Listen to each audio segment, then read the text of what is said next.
എടാ ഞാൻ ഇന്നലെ രാത്രി തന്ന ഐഡിയ എങ്ങനെയുണ്ട്? നീ ഓക്കെ ആണെങ്കിൽ നമുക്ക് ഇന്ന് തന്നെ പൊളച്ചേക്ക് വിടാം. എടാ ബിസിനസ് നടക്കുന്നതിനെ പറ്റി നീ ടെൻഷൻ അടിക്കണ്ട. നീ ഒന്ന് ആലോചിച്ച് നോക്കി. ഈ പേട്ട ടൗണിൽ ഒരു 15 തട്ടുകടയെങ്കിലും കാണും. ഓൺ ആൻ ആവറേജ് നമ്മൾ നോക്കിയാൽ ഒരു 50 സിംഗിൾ ഓംലേറ്റും പിന്നെ ഒരു 75 ഡബിൾ ഓംലേറ്റും പോകുമെന്ന് വിചാരിക്കുക. അങ്ങനെ നോക്കിയാൽ ഈ ടൗണിൽ തന്നെ ഒരു ദിവസം മിനിമം ഒരു 3000 മുട്ടയെങ്കിലും വേണ്ടി വരും. അപ്പൊ മൊത്തം കേരളത്തിൽ എത്ര വേണ്ടി വരും പറ? എടാ ഇതിന്റെ ലാഭം നമുക്ക് പൈസയിലാണ് കിട്ടാൻ പോകുന്നത്. പൈസയിൽ ഒരു മുട്ടയുടെ മേളിൽ നമുക്ക് 80 പൈസയാണ് ലാഭം. അപ്പൊ നമ്മുടെ ഒരു ദിവസത്തെ വരുമാനം തന്നെ ലക്ഷങ്ങളാണ്, ലക്ഷങ്ങൾ. പിന്നെ ഒരു കാര്യം ഇപ്പോഴേ പറയാം, ഫണ്ട്സ് മാത്രം ഇറക്കിയോണ്ട് കാര്യമില്ല. നല്ല പോലെ കഷ്ടപ്പെട്ട് അധ്വാനിക്കാനുള്ളൊരു മനസ്സുണ്ടെങ്കിൽ മാത്രം എൻ്റെ കൂടെ കൂടിയാൽ മതി. ഞാൻ എന്തായാലും തീരുമാനിച്ചു കഴിഞ്ഞു. നമുക്ക് വൈകിട്ട് നേരിട്ട് കാണുമ്പോൾ തീരുമാനിക്കാന്നേ. ആയിക്കോട്ടെ, അപ്പൊ അങ്ങനെ ആവട്ടെ. നമുക്ക് ബാർ വെച്ച് കാണാം. ഓക്കെ, ശരി.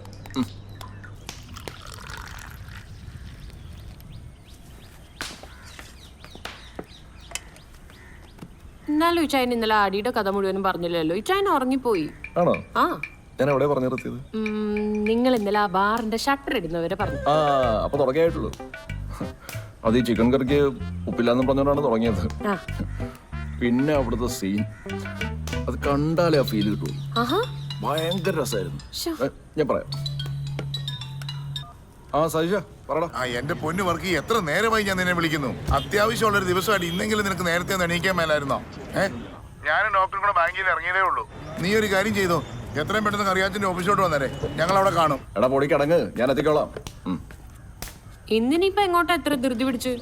ഇന്ന് ഡോക്ടറുമായിട്ട് അഗ്രിമെന്റ് വെക്കുന്ന ദിവസം. ആ, എഗ്രിമെന്റ് വെക്കുന്നൊക്കെ കൊള്ളാം ഇച്ചായ. പിന്നെ ചെറുതാണെങ്കിലും ഒരു വീട് മേടിക്കാതെ ഞാൻ ഈ വീട്ടിൽ നിന്ന് ഇറങ്ങത്തില്ല, പറഞ്ഞേക്കാം. ഇനി നിനക്ക് വീട്ടിൽ നിന്ന് ഇറങ്ങാൻ പ്ലാൻ ഉണ്ടെങ്കിലും ഞാൻ സമ്മതിക്കുമോ? എല്ലാം സെറ്റ് ചെയ്തിട്ടുണ്ട്.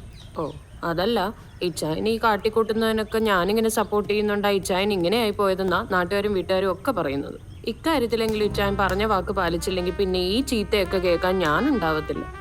എടി, അങ്ങനെയെങ്കിലും നാട്ടുകാരും വീട്ടുകാരും ഒക്കെ നിന്റെ ഇച്ഛാനെ പറ്റി സംസാരിക്കുന്നുണ്ടല്ലോ. ഞാനെന്താ അത്ര ഉത്തരവാദിത്തം ഇല്ലാത്താണ്? അങ്ങനെയല്ല, അങ്ങനെ മിസ്അണ്ടർസ്റ്റാൻഡ് ചെയ്യല്ലേ.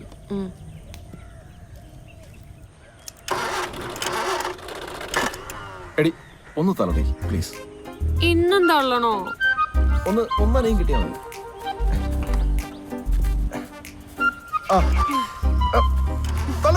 എന്നെ കൊണ്ടൊന്നും വയ്യ ഇച്ചായ. ഒന്നുകൂടെ പ്ലീസ്. കണ്ടാ, നീ തള്ളൊന്നും വേണ്ട, തൊട്ടാ മതി. അത്രയ്ക്കായി പുണ്യ. ഇച്ചായ പോടെ മോളെ.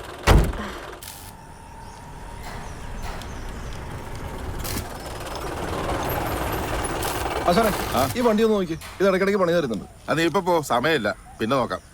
ആശാനെ, മൊത്തം വണ്ടിയൊന്നും നോക്കണ്ട. ഇതിന് വലത്തോട്ടൊരു പിടുത്തമുണ്ട്. അപ്പൊ അത് മാത്രം നോക്കിയാൽ മതി. വെറുതെ വഴി കിടക്കണമെന്ന് ഓർത്താ. എടാ, അതിന് ഫ്രണ്ട് മുഴുവൻ അയക്കണ്ടേ? എടാ ജയകൃഷ്ണ, ഇങ്ങോട്ട് വന്നേ. എടാ പോയി ഈ വണ്ടി ഒന്ന് നോക്കി. എനിക്ക് അത്യാവശ്യം ഒരു സ്ഥലം വരെ പോകണം.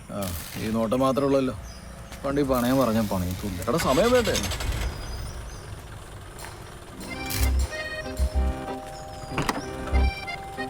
അയ്യോ എന്റെ പൊന്നുമോനെ, ചവിട്ട് പൊളിക്കല്ലേ. നീ മാറി മാറി മാറി, ഞാൻ ചെയ്തോ. മതിയോടാ.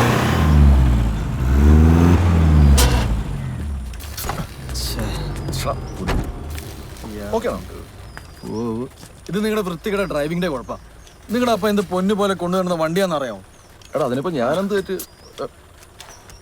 വർഗീജ, ഇത് മൊത്തം പണിയാ. ടാപ്പറ്റ് നല്ല അടിയുണ്ട്, ബാരിങ്ങും പോയേക്കുക. അതിന്റെ അണി വെച്ച. പിന്നെ ഇത് കണ്ടോ, പോകയില്ല, അപ്പടി ഓയിലാന്നേ. കുറച്ചു കാലം കൂടി ഇതിങ്ങനെ കൊണ്ടു നടന്നാ വണ്ടിയുടെ കാര്യം പോക്കാം. ഞാൻ പറഞ്ഞു തന്നു വേണ്ട. എടാ അത് കുറച്ചു കാലം കൂടി കൊണ്ടു നടന്നാലല്ലേ. ഇന്നത്തേക്ക് പ്രശ്നമൊന്നുമില്ലല്ലോ. ഞാൻ നാളെ തന്നെ കൊണ്ടുവരാം. ഇത് ഞാൻ കുറെ കേട്ടിട്ടുണ്ട്. മോനെ ഞാനൊന്ന് വലിച്ചിട്ട് വരാം. ആശാനെ, ആമ്പിളാരെ കണ്ടില്ലേ ടൂൾസ് ഇല്ലാണ്ട് നോക്കിയത്? ചെല്ലേ ചെല്ലേ.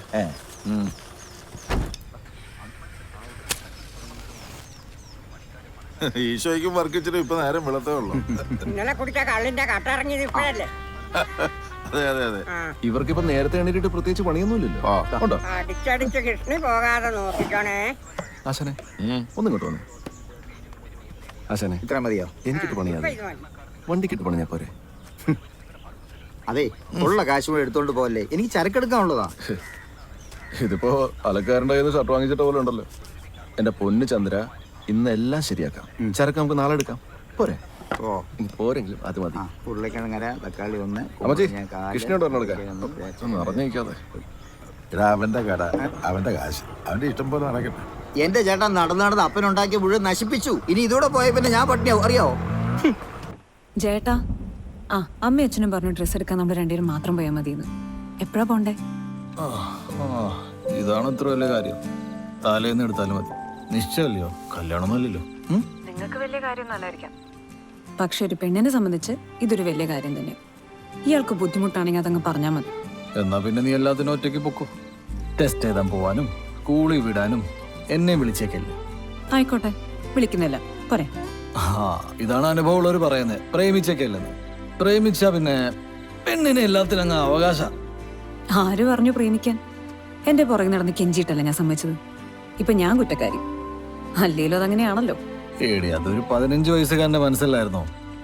പിന്നല്ലേ മനസ്സിലായത് ഈ ലോകത്ത് എത്രയോ നല്ല പെൺകുട്ടികളുണ്ടായിരുന്നു.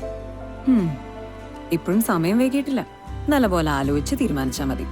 ഞാൻ വെക്കുക. പോയാ ആര് പോയാലും ഇല്ലെങ്കിലും എനിക്ക് എന്റെ ഡ്രസ് വേണം. ഒന്ന് പൊടി. ഇത് കുറെ ഉണ്ടല്ലോ. അല്ല, 1-2 റാങ്ക് ലിസ്റ്റ് ഉള്ളതല്ലേ, ഇതൊക്കെ നിർത്തിക്കൂടെ? ഇതേ അതിനേക്കാൾ നല്ലതാ.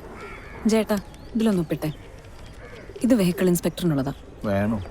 വേണം. ഇപ്പൊ ഡിപ്ലോമക്കാരെയും വിളിച്ചിട്ടുണ്ട്. വർക്ക്ഷോപ്പും കൊണ്ട് ഇന്നിങ്ങനെ നടന്നാൽ മതിയോ?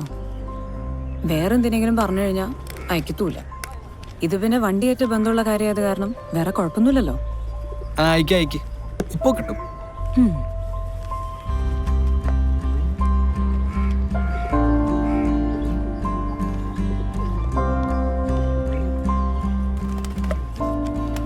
ഇത് വേണ്ട?